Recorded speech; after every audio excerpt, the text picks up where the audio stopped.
Hola, mi nombre es Wendy Arias y en esta oportunidad hablaremos sobre la aplicación de tratamientos con galvánica.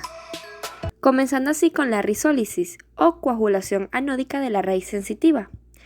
Esta se basa en provocar el paso de corriente galvánica por un electrodo en forma de aguja. En esta ocasión, el electrodo activo será nuestra aguja, que es el ánodo, que causa reacción ácida y coagulación. Esto con el fin de producir un foco de coagulación o quemadura en las proximidades y que invada la raíz nerviosa que se desea coagular. La parte más complicada de esta técnica se encuentra en el acceso con precisión a la zona, ya que por localizarse en las proximidades del agujero de conjunción vertebral se dificulta. Y en la dosificación con exactitud para conseguir la agresión pretendida, controlada y que no invada tejido no previsto.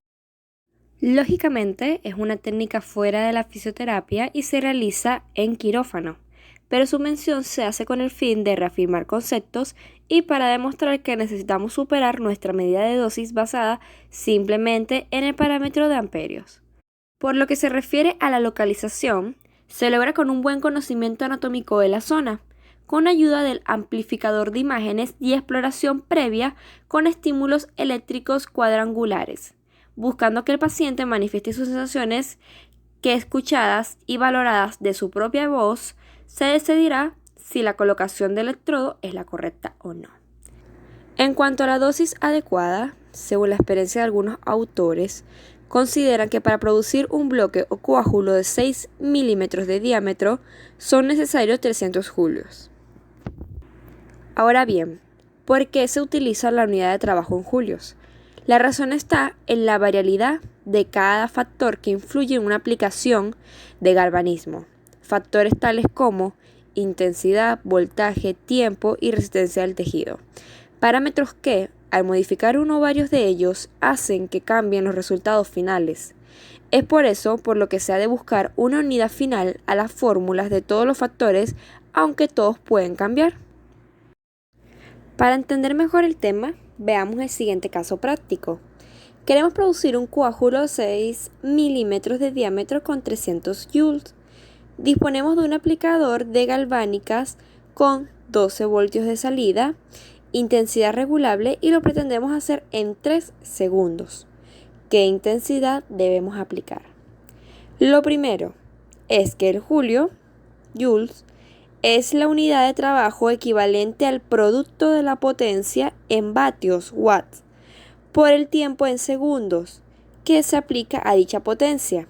Nuestra fórmula sería joule igual a watts por tiempo.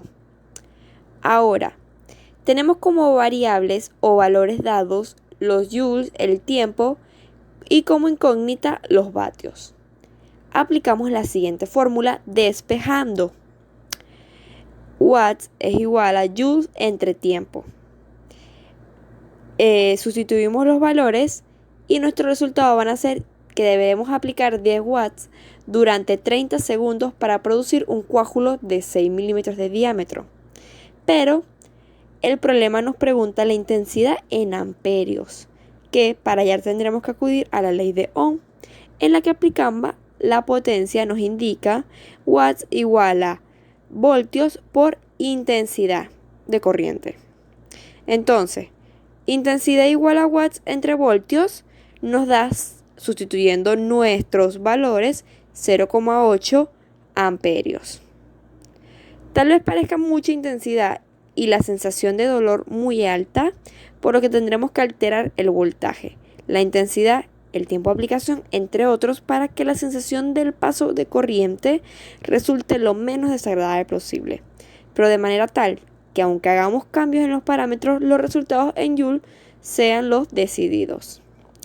Teniendo en cuenta que la resistencia al tejido influye directamente sobre los parámetros de intensidad y de voltaje. En este caso, no se ha tenido en cuenta por la adaptación automática del aparato.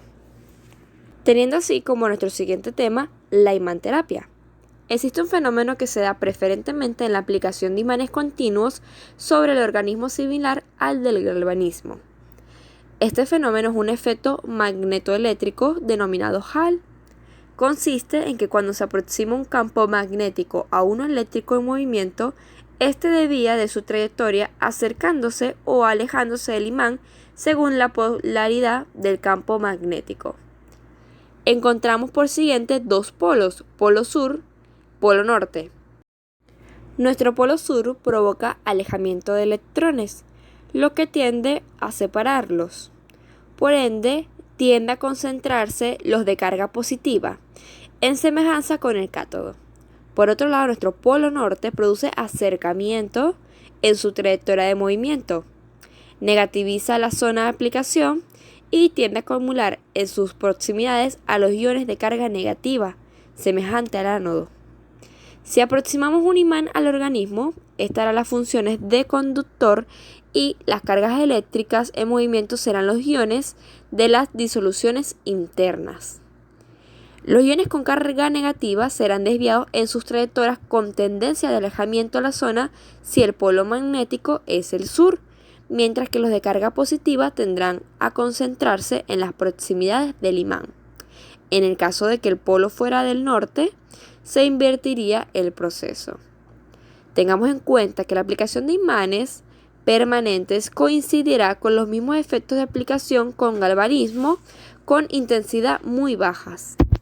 Siguiendo con los temas, tenemos la osteogénesis u osteólisis.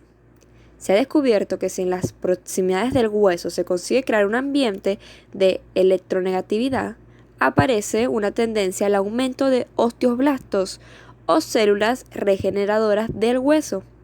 Pero si se crea electropositividad, tiende a proliferar los osteoblastos o las células destructoras del hueso. Normalmente nos interesará el campo de electronegatividad con fines osteogénicos. Normalmente nos interesará el campo de electronegatividad con fines osteogenésicos.